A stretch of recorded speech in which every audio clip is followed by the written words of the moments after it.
يمسك فلا مرسل له من بعده وهو العزيز الحكيم.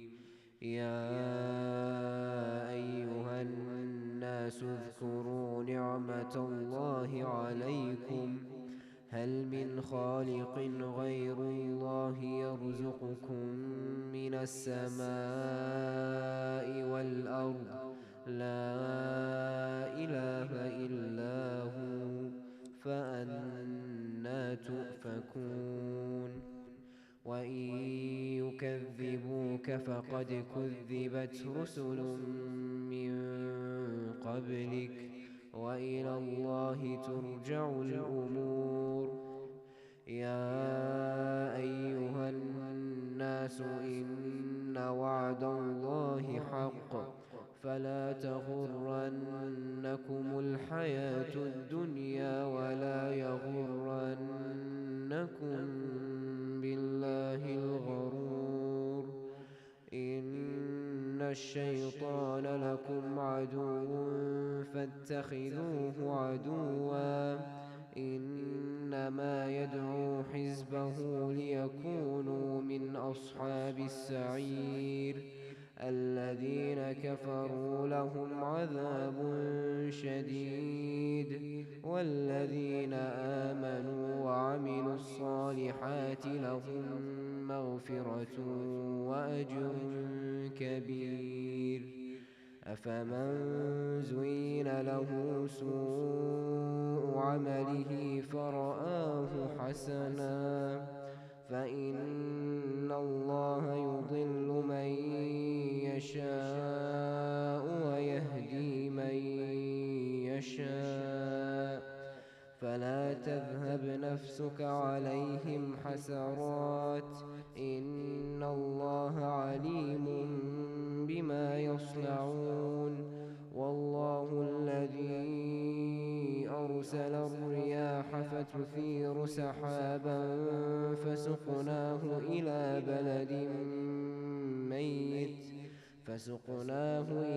بلد ميت فأحيينا به الأرض بعد موتها كذلك النشور. من كان يريد العزة فلله العزة جميعا إليه يصعد الكلم الطيب والعمل الصالح يرفعه والذين يمكرون السيئات لهم عذاب شديد ومكر أولئك هو يبور. والله خلقكم من تراب ثم من نطفة ثم جعلكم أزواجا وما تحمل من أنثى ولا تضع إلا بعلمه وما يعمر من معمر ولا ينقص من عمره إلا في كتاب إن ذلك على الله يسير. صدق الله العلي العظيم.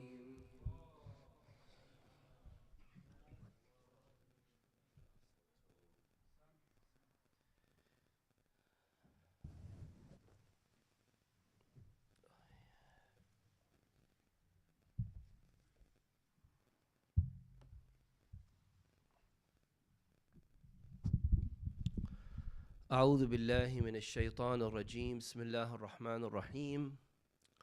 الحمد لله رب العالمين وأفضل الصلوات وأتم التسليم على سيدنا ونبينا وحبيب قلوبنا وطبيب نفوسنا وشفيع ذنوبنا أبي القاسم محمد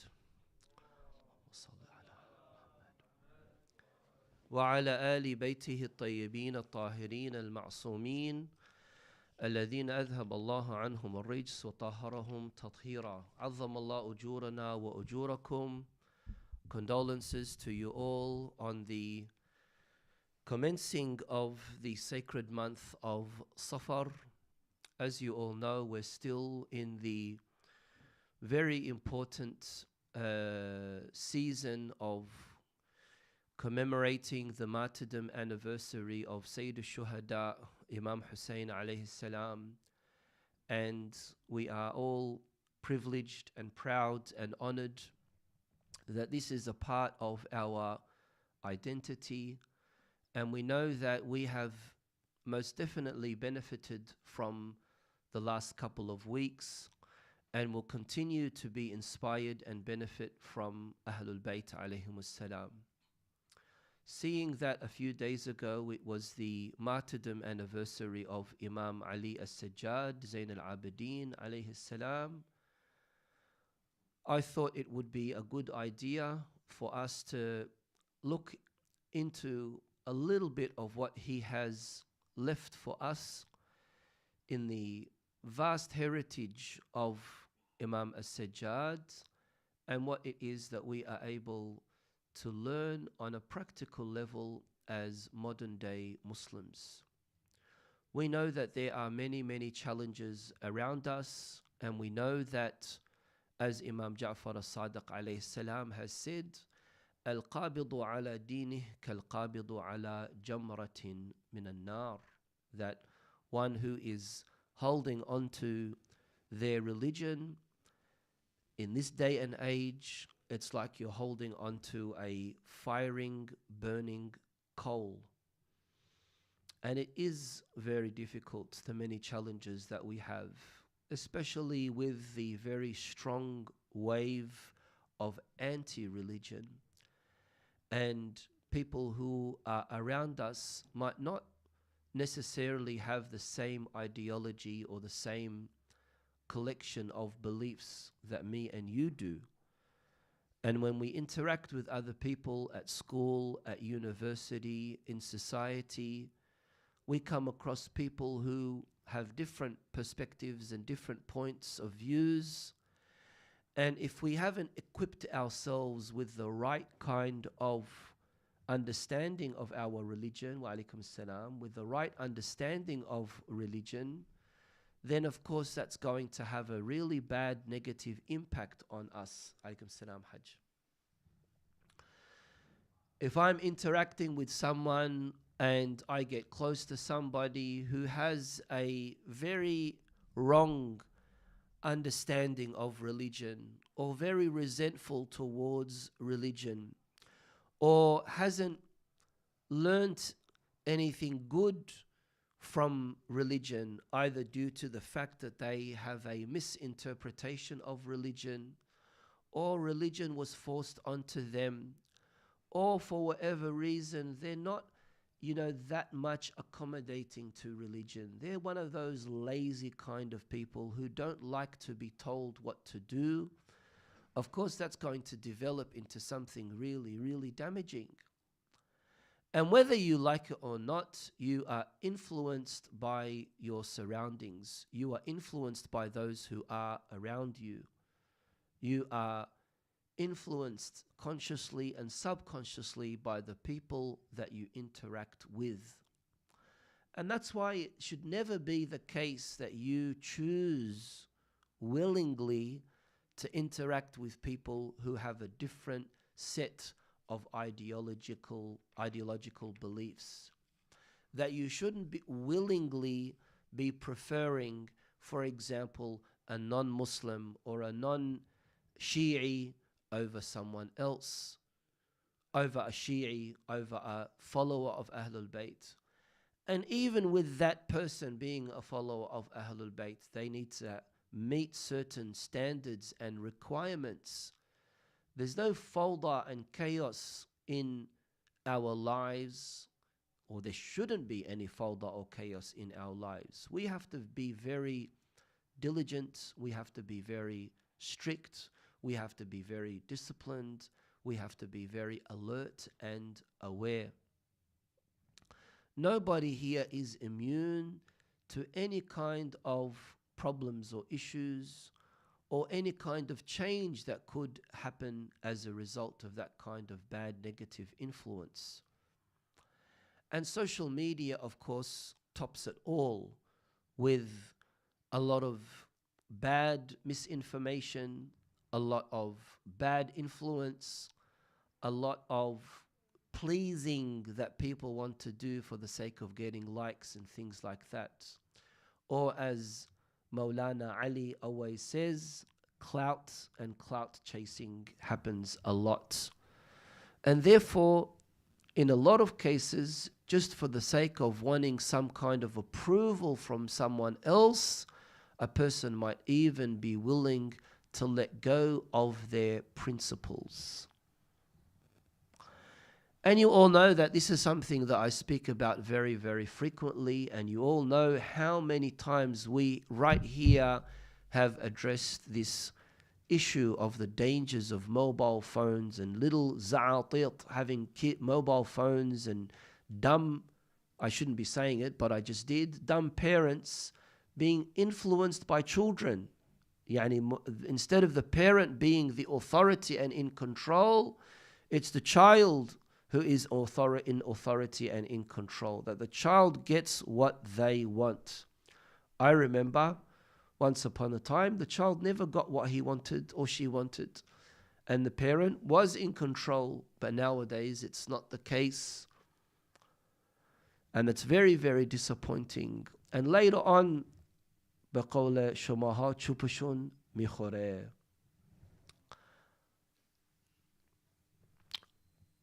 In the case of Imam Al Sajjad alayhi salam, not only was he an eyewitness to the tragedy of Karbala, which is very important itself, and what he has relayed as far as information to the event of Ashura, but he was also among the Imams who had a long imamah, which meant that he was an imam for 35 years. Of course, we do have another imam who was an imam for that period of time, Imam Musa al-Kadhim alayhi salam. And the other imams had shorter imamas. Imam Hassan al-Mujtaba, his imamah was for around about 10 years. Imam Hussein, his imamah was also around about 10 years. And then we have Imam Hassan al-Askari alayhi salam. The duration of his imamah was only 6 years. Now, why is this important? This is important because it kind of like gives you an understanding of the valuable contribution that the imam was able to give during that time. And we all know, but I'm going to say it anyway, that each of our imams function and work with the exact same mission, with the exact same goal and objective. It makes absolutely no sense for someone to say, oh, well, I like this imam. No, you can't say that. Oh, well, why is it that this imam did this and that imam did that? It's not something according to their dhawq or according to their preference. If you were to replace Imam Hassan al-Mujtaba with Imam Musa al-Kadhim, or replace Imam Ali al-Rida with Imam Hussein alayhim salam, they would have done exactly the same thing. Because the imam who has the God-given status acts upon his duty given to him by Allah subhanahu wa ta'ala, but deals with the circumstances that he faces based on the situation that he is in. And so if Imam Hussein was the imam during the time of Imam Hassan al-Mujtaba, Imam Hussein also would have accepted the peace treaty with Muawiyah. And if Imam Hassan al-Mujtaba was in the position of Imam Hussein, he would have gone out and started that uprising as well. And we say this because some people say, oh yeah, I'm more of a Husseini than I am a Hassani. which is very misleading and very unfaithful to our A'imma alayhimus salam. And we have to remember that. And this is why there is a famous statement from one of our ulama where he says, if all of our anbiya, all 124,000 of them were to live in one village, there would be absolutely no conflict or disputes or clash, because they're all working for the one hadaf.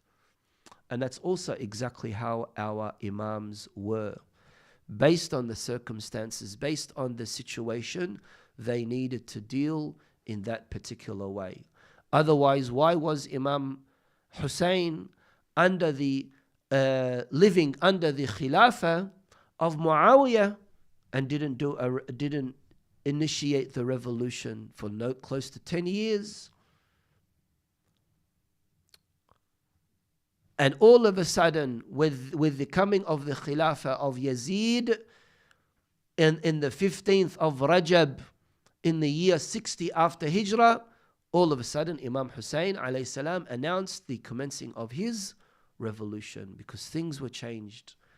Circumstances were different and he had to do something about it.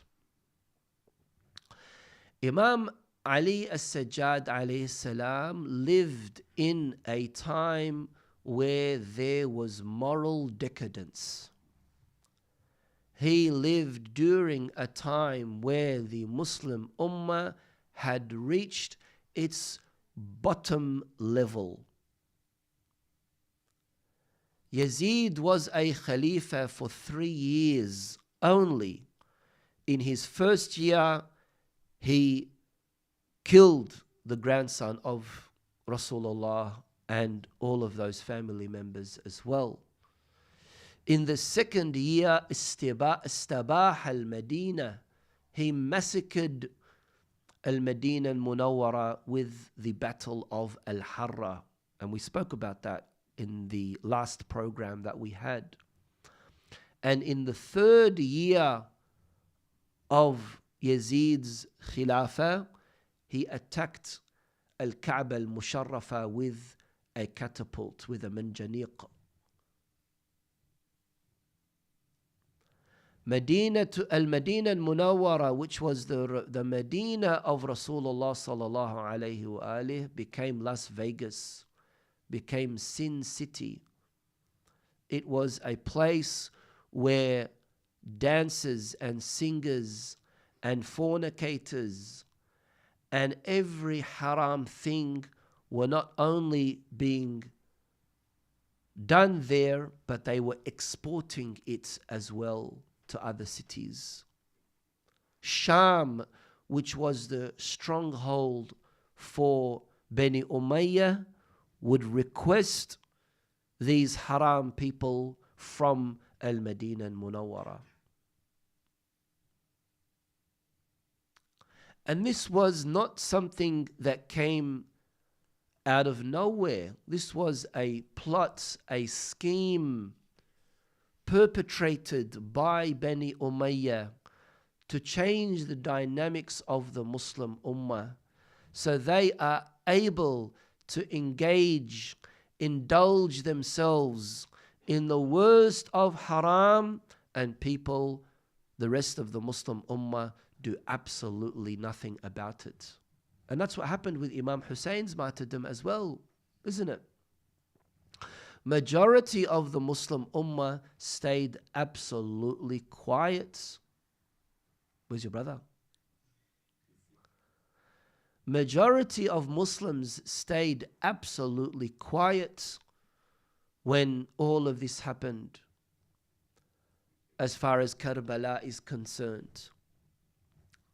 And therefore, Imam Al Sajjad alayhi salam chose a different aspect.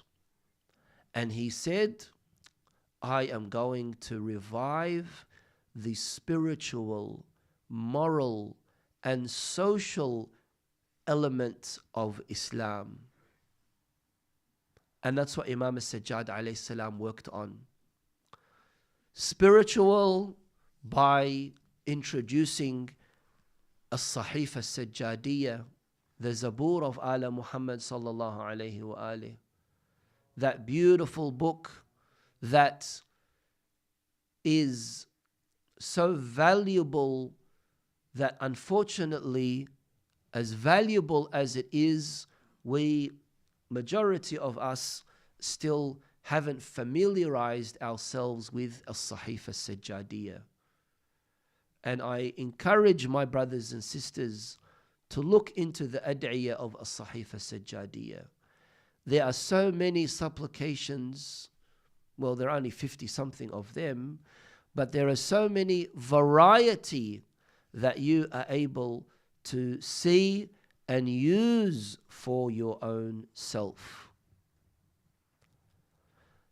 Other than, of course, As-Sahifa As-Sajjadiyya, many other ad'iyah attributed to Imam Al Sajjad, narrated by Imam Al Sajjad, like Dua Abu Hamza Al Thumali, which is very recommended to recite in the middle of the nights of Shahru Ramadan. Ultimately, what's the worst problem that a lot of people have, even in today's society? Lack of spirituality. You look at them, they're like zombies. They're like zombies. There's no spirit, there's no ruh, there's no connection with God. They're miserable. And they also deflect misery as well. They give off a very miserable vibe as well. How many times have we spoken about the crisis of depression and anxiety and all these things that we can see in today's society, all as a result of not feeding your ruh. If you don't feed your ruh, it starts to go in a very, very bad direction. It starts filling itself with shaitani ideas. It starts pursuing things that are useless. People say, well, you know, if they don't have a spiritual life, then they numb themselves with other things, right? At the end of the day, into you as a human being, you have to feed your body and you have to also feed your soul. Soul food, in our opinion, in our view as Muslims, as followers of Ahlul Bayt, soul food is dua. Soul food is connecting with your Lord. And that's the pleasure that you have when you finish a session with dua kumail and you're really engaged with listening and paying attention to the words of dua kumail. How strong do you feel? How powerful do you feel? Huh? Others don't have that. So they numb their soul, they numb their spirit with things that just keep them, you know, occupied, like alcohol and drugs. Why do people drink alcohol? Why is there no regulation when it comes to alcohol consumption, right? Other than you're not allowed to drink alcohol if you are driving, but other than that, you can drink as much alcohol as you want to. Look this up yourself, the number of domestic violence cases that occur as a result of alcohol, the number of killing and murder and manslaughter, the number of abuse, the number of road kills that happen and accidents that happen as a result of alcohol, the number of things, offensive things that happen as a result of alcohol, but yet still people think that, yeah, this is. And unfortunately, we even have some Muslims, because of the insecurity in their shakhsiyya and their identity, they think that they're missing out on a lot. And drugs as well. But none of these things do anything other than just numb you. And of course, when the effect starts to die down, they're back exactly to the same problem. But you, alhamdulillah, as a mu'min, you're like a jabal, you're like a mountain with that strength that you have, and how you are resonating all of this, and you are giving that, radiating all of this off to others as well. The other people around you can also feel that quwwah of iman in your behavior and in your conduct. And that all comes from that spiritual growth that you go through. But that needs work as well. You need to be working on your spiritual growth. It doesn't come easy. It comes through strict discipline. It comes through focus. It comes through consistency. How many of you punish yourself if you don't wake up for Salatul Fajr? I don't mean punish yourself, jump off a cliff. I mean do something. Somehow discipline yourself. Today, if I don't wake up for Salatul Fajr, I'm going to be doing this to myself. I'm going to deprive myself of this. I'm going to fast for 3 days. I'm going to do this. How many of you are strict when it comes to your time management? How many of you are strict when it comes to reciting dua al-sabah? Let's not go to the mustahabat. Let's stick with the wajibat. Some of us are still struggling with the wajibat, that you're not praying on time. Why? Because you're wearing your work boots, or you're too busy with the electricity, or your lawyer boss doesn't give you enough chance, or you've got back problems,